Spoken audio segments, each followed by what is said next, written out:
El Señor les bendiga a todos en esta mañana. Ya oí a Dalisa decirlo, pero también óiganlo de mi parte. Bienvenidos a Crosspoint Español. Y les doy las gracias a todos. ¿Por qué? Por traer la iglesia a esta cancha. Mi nombre es Miguel Medina, por si no me conoce. Soy el pastor titular aquí. Y bueno, yo tengo entendido, a mí me han dicho, yo enteré a través de un pajarito que ustedes, amada iglesia, ustedes fueron un ejemplo vivo de lo que significa ser la iglesia el domingo pasado. Cuando se unieron pues para cubrir todas las necesidades que surgieron en mi ausencia, una y otra vez lo que sigo oyendo consistentemente el testimonio es que la alegría, la bendición y el amor se podían palpar aquí. Y por eso yo quiero que sepan que, bueno, tienen mi agradecimiento, pero más que nada, que sepan cuánto Dios se ha agradado en la manera en que todos sirvieron. Yo quiero que ustedes sientan cómo Él se agrada de ustedes. Permita a Dios que podamos presenciar domingos así más y más en el futuro, aunque yo esté aquí, ¿verdad? Amén. Bueno, la semana pasada no estuve aquí porque tuve el privilegio de conocer en persona a varios hermanos que están laborando en España. Y durante una conferencia de una iniciativa de Acts 29 que se llama La Iglesia en Lugares Difíciles, donde se estaba discutiendo ese tema, el tema de cómo traer el evangelio a lugares difíciles, a lugares de necesidad, porque yo miro la iglesia y yo estoy viendo que la gran mayoría de ustedes se parecen a mí, y las iglesias tienden a parecerse a sus pastores, pero eso quiere decir que hay segmentos que no es natural para mí acercarme a ellos y hablar con ellos, y el Señor me está inquietando en cuanto a eso, yo quiero ver, pues, yo quiero yo quiero someterme a la voluntad de Dios en cuanto a eso. Pues, por eso fui a esa conferencia, y entre la gente que conocí a los pastores encargados de una nueva obra que nosotros vamos a estar apoyando como iglesia. Yo les dije sobre esa obra hace un tiempo. Hoy es el tercer domingo de lo que ellos llaman el culto en el barrio de Torreblanca en Sevilla. El barrio Torreblanca en Sevilla es uno de los barrios de ingresos más bajos en toda España. Y como es pobre, tiene todos los problemas sociales que vienen con la pobreza: drogas, prostitución, trata humana, de todo hay ahí. Y allí la Iglesia Bautista Fe, se llama Iglesia Bautista Fe, que ya tiene 2 localidades establecidas en Sevilla. Ellos han comenzado un servicio de alcance a la comunidad que ya está teniendo auge. Hoy es su tercera reunión y ya están teniendo auge debido a la gran necesidad que hay en ese barrio. Y nuestro privilegio es poder apoyar a Juanma Gutiérrez Ortiz, quien es el misionero liderando este esfuerzo. Recuerde que cuando usted contribuye a Crosspoint Español, su contribución hace un impacto que llega mucho más allá de donde usted se da cuenta. Es como cuando cae una piedra en el agua y se forman las ondas y se van extendiendo. Su impacto llega mucho más allá de su conciencia. Les aseguro que nuestra ayuda, pues aunque modesta, va a ser bienvenida, porque yo estoy seguro que ahora que ellos están comenzando y están encontrando ese auge, ellos están teniendo pues que ver cómo vamos a servir a esta comunidad, cómo nos las vamos a arreglar. Pero como dice el refrán, la necesidad es madre de la invención. Y bueno, ya que estamos hablando de refranes, hay un refrán en específico que siempre me ha llamado la atención y siempre me ha dado gracia. Y es el refrán que dice, a ver quién se lo sabe: en la tierra del ciego, el tuerto es rey. En la tierra del ciego, el tuerto es rey, dice el refrán. Y bueno, ese refrán significa, por ejemplo, que aunque yo no sea bueno en algo, y vamos a poner el ejemplo que mejor me cae, el baloncesto. Yo traté. Todos en mi familia son buenos. Mi padre es bueno en baloncesto. Yo no sé si es que soy malo porque no me gusta o no me gusta porque soy malo. No sé cuál llegó primero, pero aunque yo no sea muy bueno en el baloncesto, si la gente alrededor mío son peores que yo, pues me van a tratar como si yo fuera LeBron James. Pues, ¿qué sucede? Ese fenómeno estaba ocurriendo en los tiempos de Jesús con los líderes religiosos de entonces, los fariseos. Ellos eran pues considerados los super duper ultra santos y los más rectos de todos por el pueblo de Israel. Los admiraban, los impresionaban. Ellos llevaban una vida de disciplinas religiosas que impresionaban a todo el mundo en cuanto a la lectura y memorizarse las escrituras, el Torá, en cuanto a orar, en cuanto a ayunar, en cuanto a observar el sábado. Todo el mundo vivía bajo la impresión de que estos líderes religiosos estaban en un nivel diferente. ¿Por qué? Por la manera meticulosa y obsesiva en que se sometían a la ley de Moisés. Pues, ¿qué sucede? Jesús en su ministerio, Él se ganó el odio de muchos de ellos porque Él expuso públicamente cuál era la realidad. Que la manera meticulosa y obsesiva en que ellos se sometían a la ley de Moisés no era algo que salía de sus corazones, que no era algo que salía por amor a Dios, sino que la manera meticulosa y obsesiva en que se sometían a la ley de Moisés era una herramienta para hacerse lucir superiores al resto del pueblo. Peor todavía, a través de esa manera meticulosa y obsesiva en que se sometían a la ley de Moisés, ellos pretendían poner a Dios mismo en deuda con ellos a través de sus prácticas. Pero toda esa supuesta piedad que ellos practicaban no les servía de nada a la hora de tratar con el problema principal que tenían los fariseos, el cual es el mismo problema que todos tenemos. Como yo, siendo imperfecto, usted sabe que usted es imperfecto, ¿verdad? ¿Se enteró? Pues yo le entero esta mañana, no son perfectos.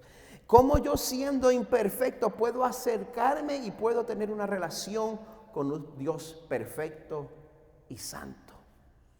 ¿Cómo es eso posible? Gracias por preguntar. Tremendo dilema. Bueno, para contestar esa pregunta vamos a buscar juntos en nuestras Biblias a Mateo 5, 17 al 20. Mateo 5, 17 al 20. Estamos en el segundo sermón de la serie El Camino del Rey, un estudio del Sermón del Monte.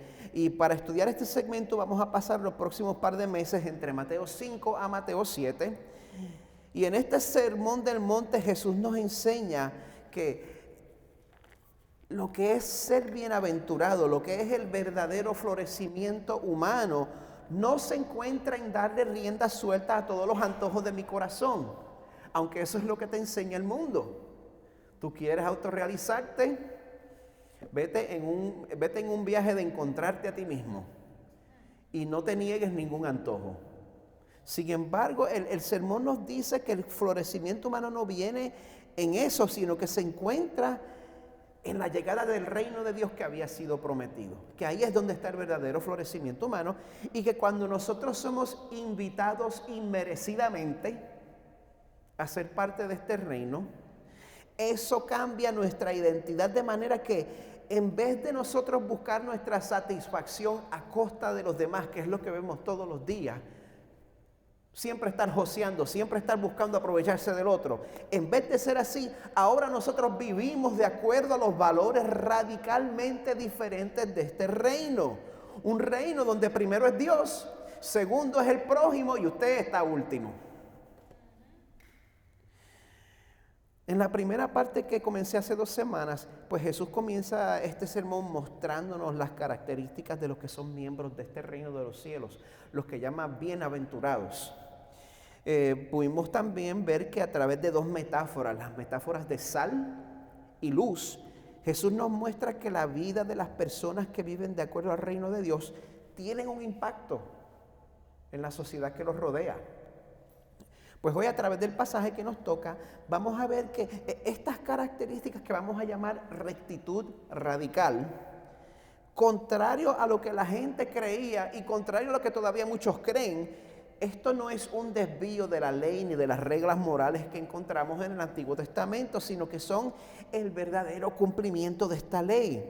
Y el pasaje nos va a mostrar que las personas que se dedican a alcanzar a Dios a través de su disciplina, Dios no los considera tan impresionantes como nosotros los tendemos a hacer.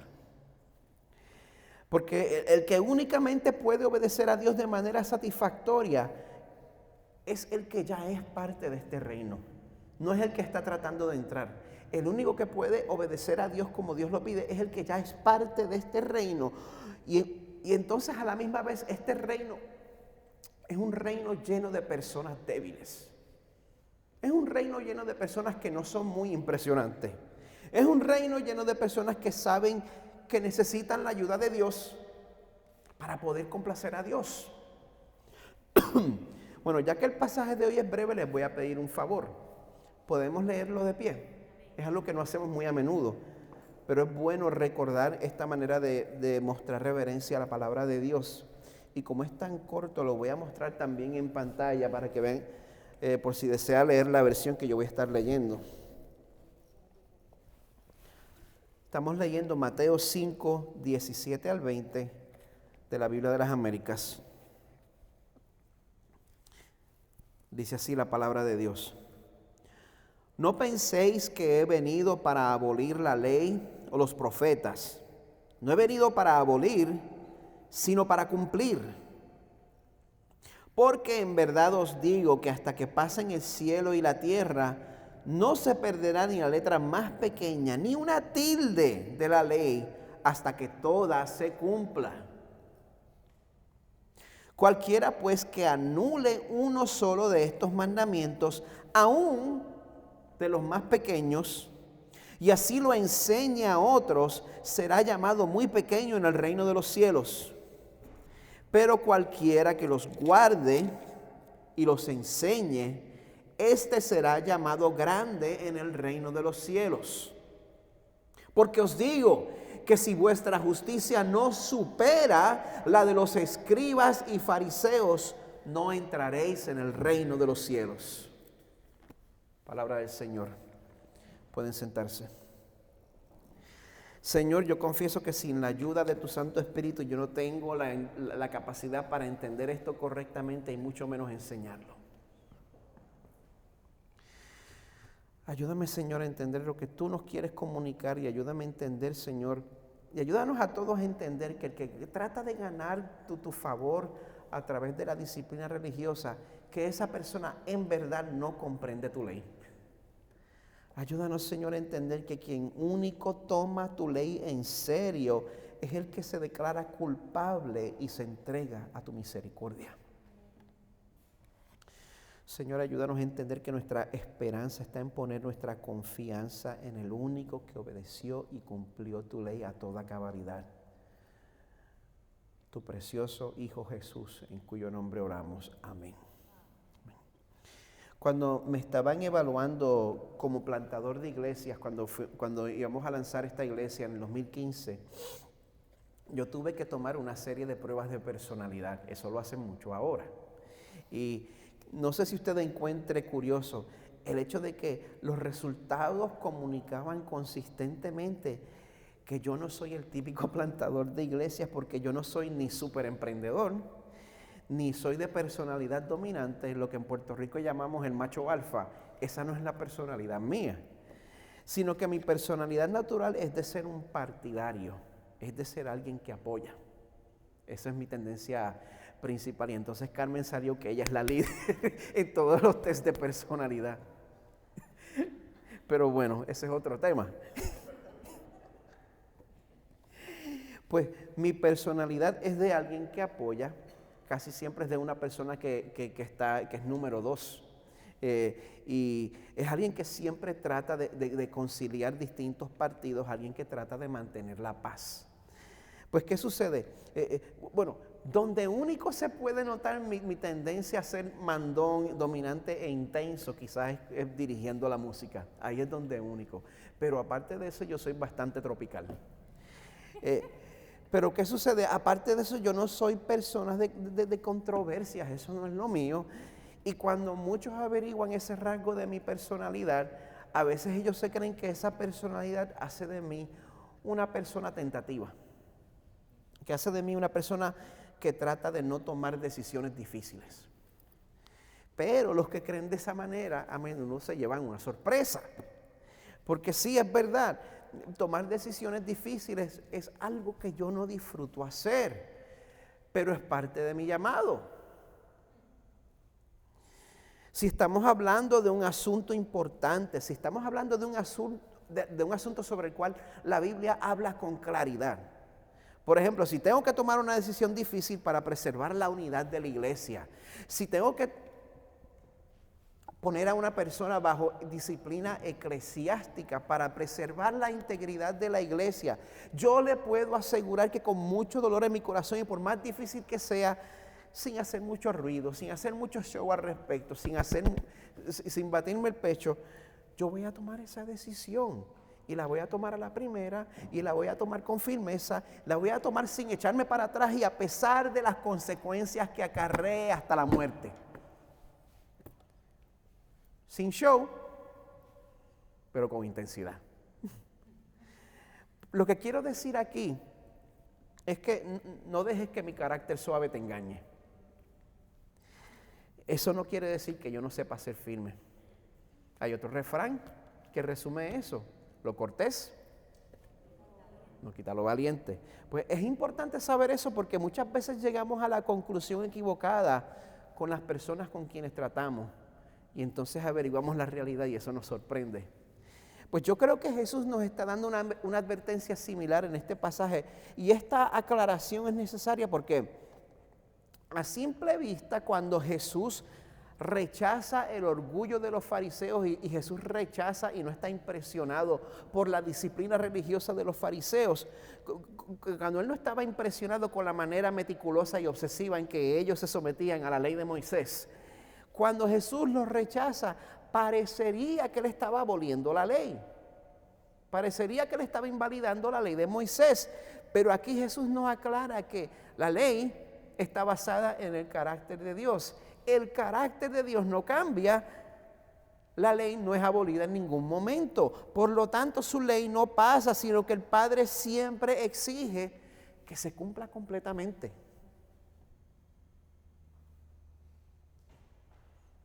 Muy bien, esa es la reacción que quiero ver en ustedes. Pero Jesús también nos muestra que los fariseos y su manera meticulosa y obsesiva de someterse a la ley de Moisés, ellos solo estaban mostrando una obediencia externa que no venía de un corazón que se deleitaba en esa ley. Hay una gran diferencia entre uno cumplir, inclusive cumplir completamente y deleitarse en esa ley, gozarse en esa ley, que esa ley sea una fuente de alegría y de gozo para ti. Hay una diferencia grandísima. Por lo tanto, ellos en verdad no habían entendido ni la naturaleza ni la pureza de esa ley, porque la ley de Dios no me pone en posición para juzgar a personas que son débiles donde yo soy fuerte. Y eso es algo que yo puedo hacer. Me crié en una familia pastoral, todos los domingos, yo quisiera o no, íbamos para la iglesia. Tuviera ganas o no, íbamos para la iglesia. Si mis amigos de la escuela iban para la playa, adivinen a dónde yo iba. A la iglesia. Pues, ¿qué sucede? Eso me ha enseñado a mí una ética de asistencia a la iglesia.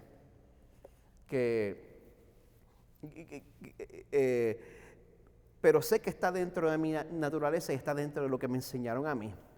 Pero no por esa tendencia natural yo puedo juzgar a una persona que no haya sido criada de esa manera y que no tenga ese rasgo de personalidad. Así que no importa cuál sea su disposición, ya sea que se te haga fácil seguir las reglas de la iglesia, porque hay gente así, ¿verdad?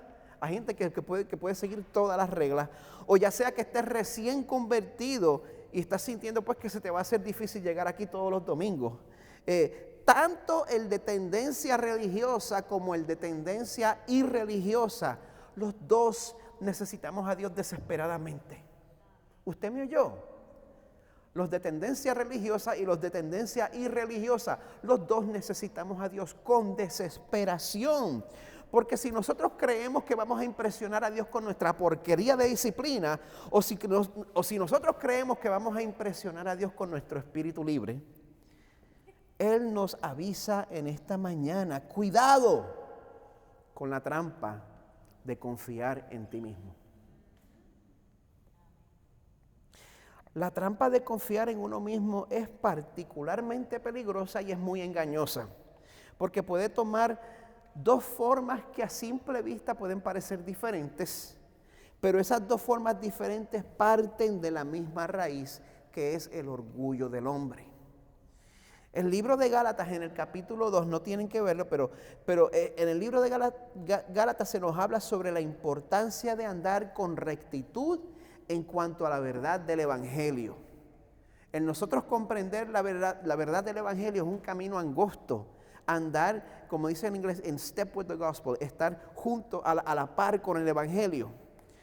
Y nosotros podemos decir que andamos con rectitud en cuanto a la verdad del Evangelio cuando, número uno, cuando sabemos que nuestros esfuerzos nunca van a poder sobornar a Dios, si usted se da cuenta de eso.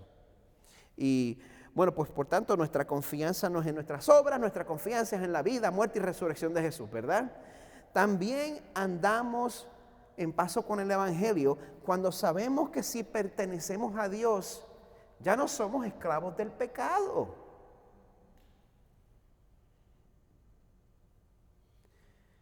Y entonces obedecer a Dios se convierte en un deleite.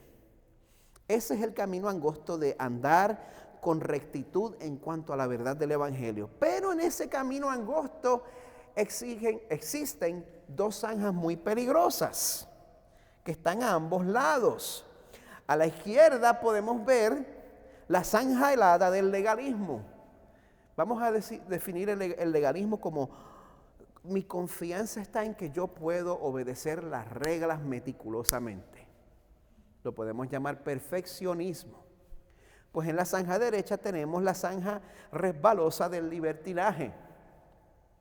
Y básicamente el libertinaje es afirmar que Dios no espera que obedezcamos su ley.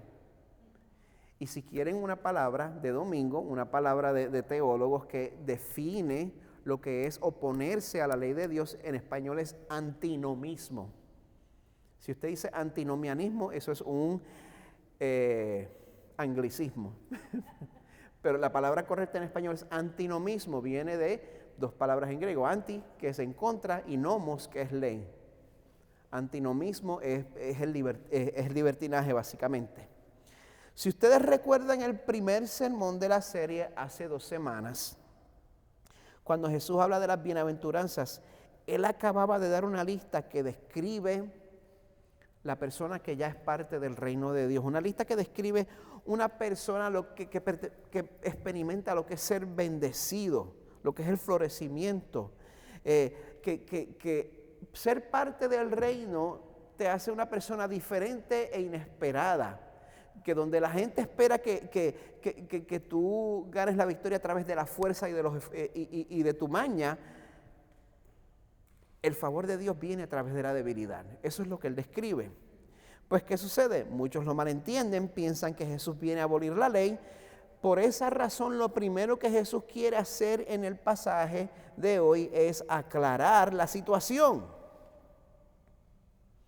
¿Alguien ve la diferencia de actitud entre Jesús y los fariseos en cuanto a la ley de Moisés?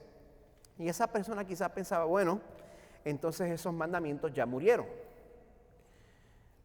Y sabe que hay gente que ha afirmado eso a través de la historia. Muchos herejes afirmaron eso a través de la historia. Y de hecho hay gente que cree esto hoy en día. Pero Jesús nos dice que el que piensa que Él llegó para invalidar la ley, sencillamente está equivocado. Verso 17.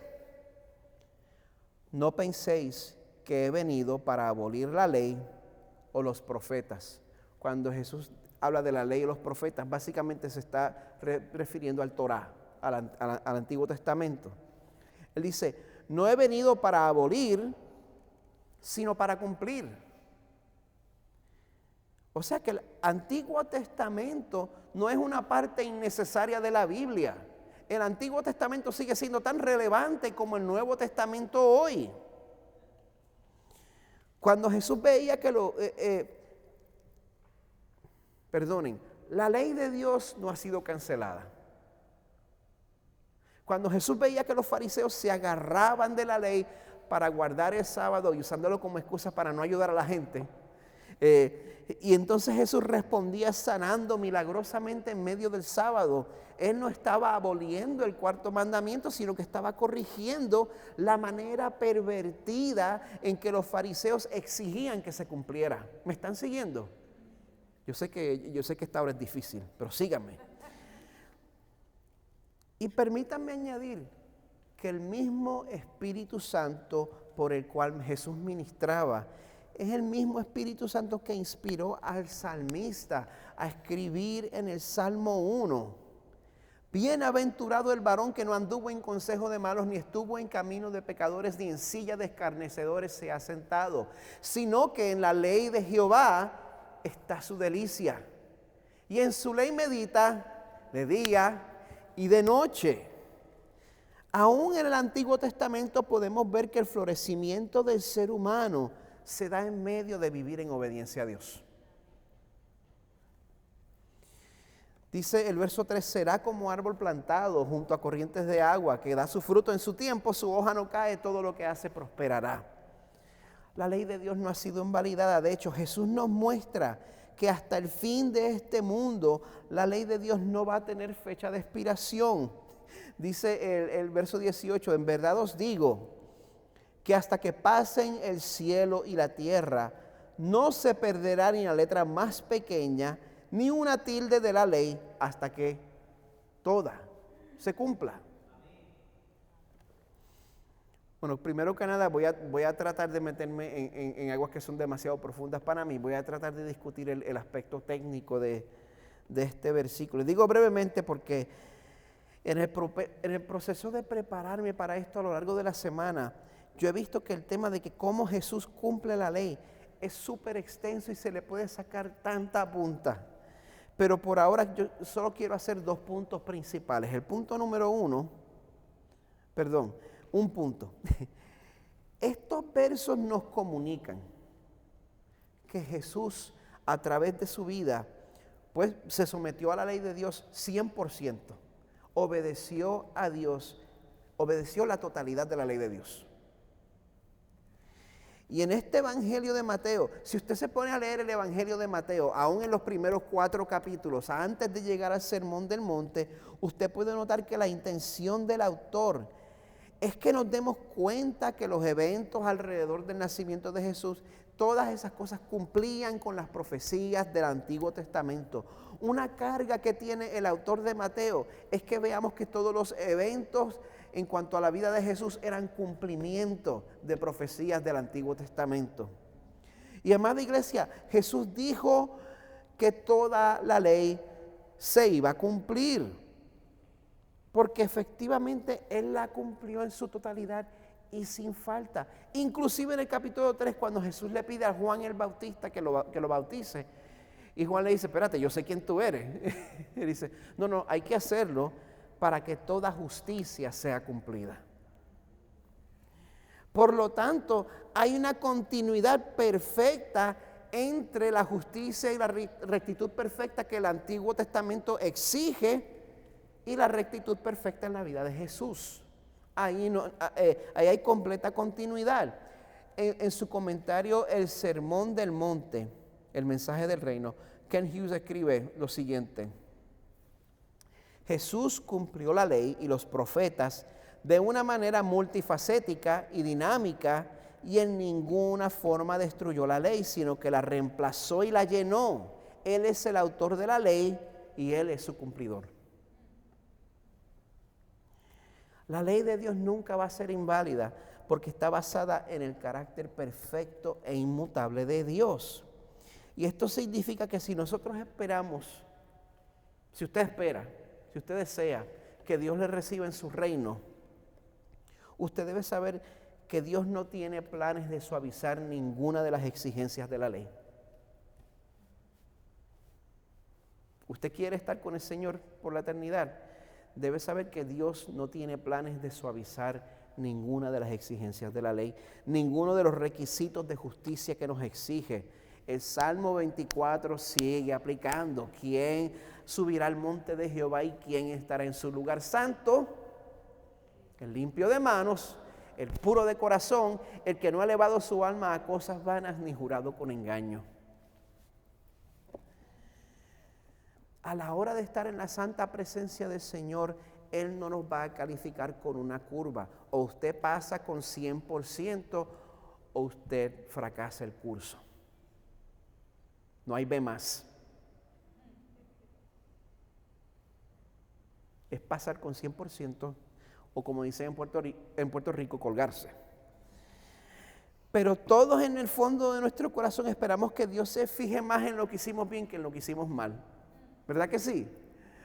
Uno espera, bueno, yo sé que yo no puedo ser perfecto, pero quizás si Dios se fije en las cosas que he hecho bien, entonces las cosas que he hecho mal las puedo esconder debajo de la alfombra. Y digo todos porque nosotros tenemos esa misma tentación a juzgar a otras personas cuando ellos pecan de manera diferente a la nuestra. Nosotros nos ofreceríamos de voluntario para ayudar a echar en el infierno a las personas que luchan con atracción al mismo sexo. Mientras estamos esperando en el fondo de nuestros corazones que nuestra media obediencia con las muelas de atrás vaya a compensar por todas las veces en que hemos hecho trampa a la hora de erradicar los impuestos.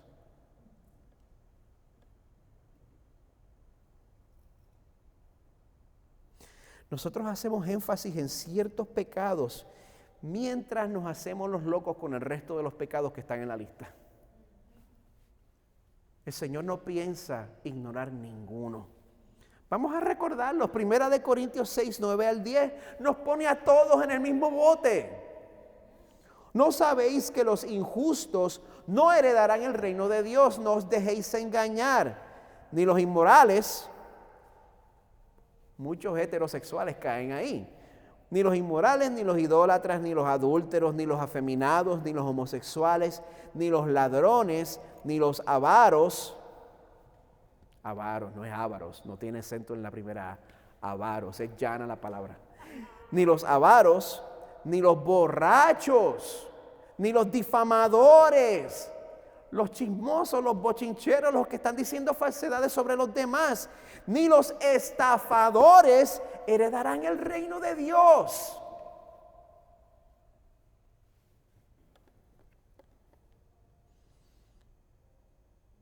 No les voy a decir dónde, pero yo me encontré en esa categoría. ¿Se encuentra usted en alguna de esas categorías? Si usted se encuentra en alguna de esas categorías y usted está esperando que que Dios calcine a los otros pecadores mientras te pasa a ti por alto, pues Jesús te quiere advertir que nosotros no podemos escoger cuál mandamiento obedecer. Voy a obedecer este y este, bueno, porque el Señor probablemente le va a pasar por encimita. Desobedecer tan solo un mandamiento te condena a la muerte. El verso 19 dice, cualquiera, pues, que anule uno solo de estos mandamientos. Y estoy haciendo énfasis en cualquiera porque muchas veces creemos algo porque lo dijo tal predicador. Pero nadie está por encima de los requisitos de santidad del Señor, absolutamente nadie. El llegar a ser líder no me da permiso a mí para no vivir rindiendo cuentas. No importa cuánto usted admire a tal predicador, si tal predicador dice que Dios va a juzgar todos los pecados menos los tuyos, tal predicador se equivoca. Nadie tiene permiso para anular los mandamientos de Dios, ni siquiera uno, como dice el 19, ni siquiera uno de los más pequeños. ¿Por qué? Bueno, porque en verdad no existe tal cosa como un mandamiento pequeño. Desobedecer cualquier parte de la ley nos condena, porque como dije antes, la ley refleja el carácter perfecto de Dios. Y si consideramos que alguna ley de Dios está de más, y si consideramos que alguna ley de Dios está fuera de moda, el problema no es que Dios se ponga al día con el siglo XXI, el problema es que nosotros no hemos comprendido la pureza y la perfección de nuestro Rey eterno.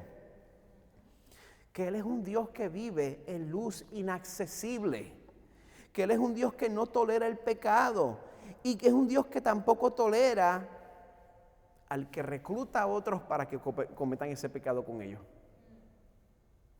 Por esa razón el verso 19 continúa. Nos dice que el que anula cualquier mandamiento y así lo enseña a otros, será llamado muy pequeño en el reino de los cielos. ¿Por qué? Bueno, porque si Dios nos ha salvado, Él no nos ha dejado solos. Él ha enviado su Espíritu, el cual nos hace los únicos seres humanos en la tierra con la habilidad de no pecar. El que pertenece al Señor, el que le ha recibido como su Salvador, es el único que tiene el poder de no pecar. El que no ha recibido al Señor no tiene más remedio. Pero cuando el Señor te redarguye, cuando el Señor te regenera, ese es el único que tiene el poder de no pecar, porque como nos dice Romanos 6, así también vosotros consideraos muertos para el pecado, pero vivos para Dios en Cristo Jesús. Por tanto, no reine el pecado en vuestro cuerpo mortal para que no obedezcáis sus lujurias. Y es por esa razón, si usted es cristiano, usted tiene el Espíritu Santo y usted puede vencer el pecado dentro de usted. Y es por eso que yo estoy encima de usted. Es por eso que yo estoy fastidiándole y fastidiándole. Es por eso que yo deseo que se inmiscuyan en la vida de la iglesia. Es por eso que yo quiero que participen. Es por eso que yo los busco. Es por eso que me reúno con ustedes. Es por eso que quiero verlos participar en los grupos. Es por eso que quiero que usted no sea cobarde y que se deje aconsejar. Es por eso que yo quiero que usted no sea cobarde y que se deje corregir. Es por eso que necesito que me deje saber a mí cuando yo peque en contra suya. Porque si yo estoy aquí hablándole, pues esto no me pone a mí, estoy unas 8 pulgadas por encima del piso, pero eso no quiere decir que yo esté más alto que ustedes. Si no es por eso, siguen siendo 5,7 cuando tenga las tacas puestas. Pero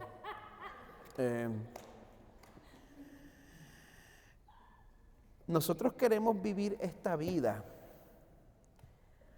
porque Dios nos ha dado el poder para mortificar nuestro pecado y para crecer en obediencia. ¿Usted sabe eso? Dios le ha dado la capacidad. Y Dios es poderoso para hacer eso en usted. Usted no tiene que vivir en esclavitud a su naturaleza pecaminosa. Dios es poderoso para hacernos como el hombre del cual hablé en el Salmo 1. Un hombre cuyo deleite es la ley de Dios. Bueno, el resto del verso 19 dice sobre los que aman los mandamientos de Dios, que cualquiera que los guarde y los enseñe, éste será llamado grande en el reino de los cielos.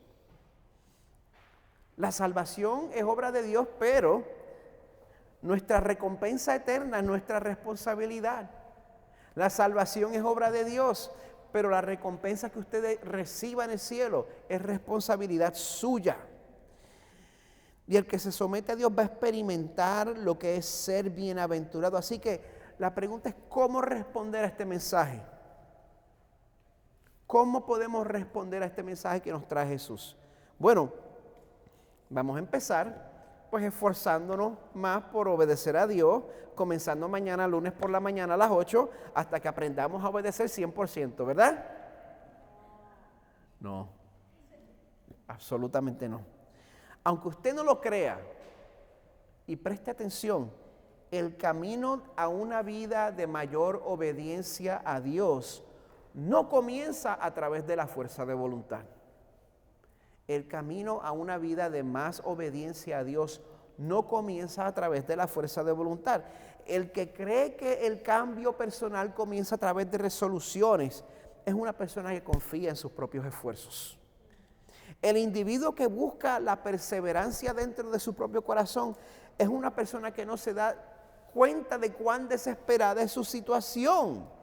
Es una persona que cree que Dios quizás no es tan santo y que el pecado en su corazón quizás no es tan serio. Y esa persona no es parte del reino de Dios. Porque ser parte del reino es un estatus que se concede por gracia, es algo que se concede por invitación. Y nosotros no tenemos la capacidad para ganarnos esa invitación. Así que si nosotros no aceptamos el reino de Dios como un regalo de gracia, como un regalo de misericordia, que nosotros no nos merecemos en lo absoluto, y nosotros tratamos de ganar ese reino con nuestra santurronería, pues el último verso cierra con una advertencia que yo espero que le ponga nervioso. Dice así: os digo que si vuestra justicia no supera la de los escribas y fariseos, no entraréis en el reino de los cielos.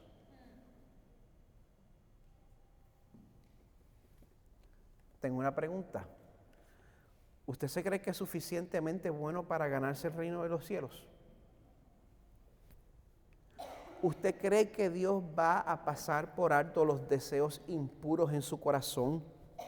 ¿Usted cree que Dios va a pasar por alto su deshonestidad? ¿Usted cree que Dios va a pasar por alto la tendencia que usted tiene a darle rabia con su familia? ¿Usted cree que Dios va a pasar todo eso por alto porque usted está diezmando? Si vuestra justicia no supera la de los escribas y los fariseos, no entraréis en el reino de los cielos.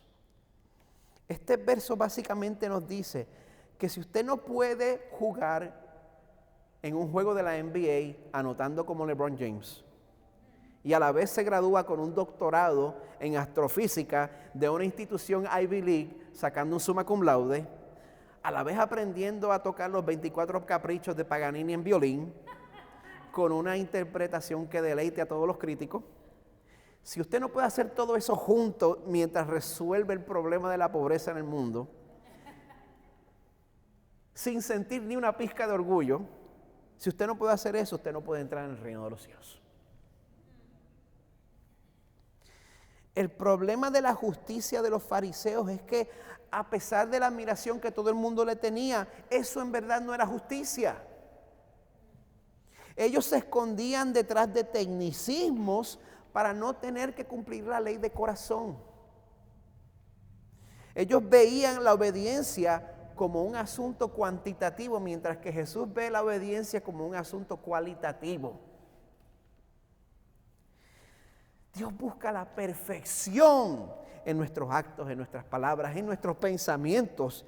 Y como somos parte de una humanidad que es caída por naturaleza, cuando nosotros tratamos de impresionar a un Dios puro, la opinión de él en Isaías 53 es que todos nosotros nos descarriamos como ovejas, cada cual se apartó por su camino.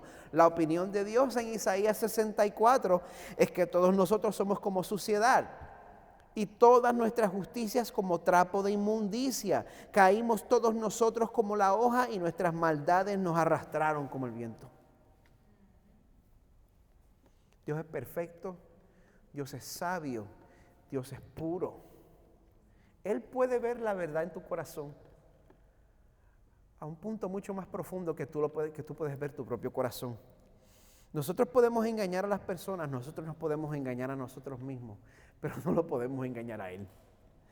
No existe promesa, no existe proyecto de caridad, no existe programa de justicia social en el cual usted pueda participar que impresione a Dios, porque sus ojos penetran a través de todo eso y pueden ver la corrupción en su corazón que todavía permanece ahí.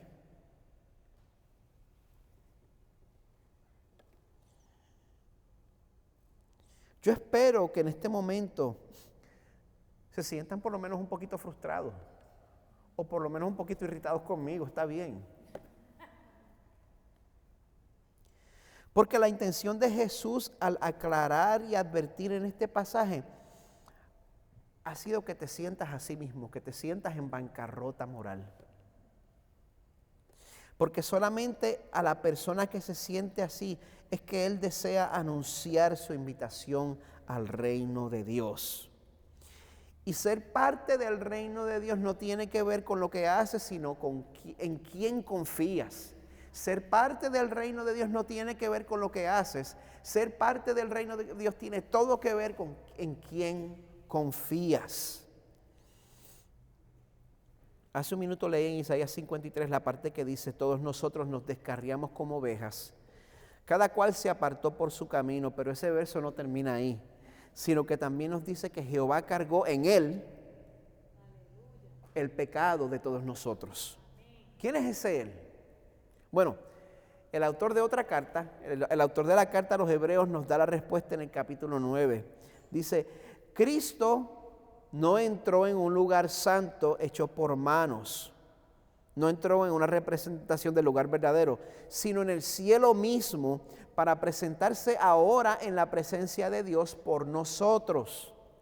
Y no para ofrecerse a sí mismo muchas veces, como el sumo sacerdote entra al lugar santísimo cada año con sangre ajena, De otra manera le hubiera sido necesario sufrir muchas veces desde la fundación del mundo. Pero ahora, una sola vez en la consumación de los siglos, se ha manifestado para destruir el pecado por el sacrificio de sí mismo. Es únicamente a través de la vida, muerte y resurrección de Jesús que nosotros podemos ser purificados. Esa es la única opción que usted tiene. Es la única opción que usted tiene. Así que, ya sea que esta sea la primera vez o la millonésima vez, yo le invito a que usted contemple este sacrificio, a que usted crea en este sacrificio, a que usted reciba este sacrificio, a que te arrepientas de tu pecado y que te arrepientas también de tus buenas obras. Un Dios perfectamente justo exige que seamos perfectamente justos, pero nuestra esperanza no está en que nosotros logremos esa justicia. La esperanza está en, como dice Romanos 4:5, al que no trabaja, pero cree en aquel que justifica al impío, su fe se le cuenta por justicia. Que nuestra confianza esté solo en Jesús. El equipo de adoración puede pasar y le invito a que renovemos nuestra confianza en la obra de Jesús participando en la mesa del Señor.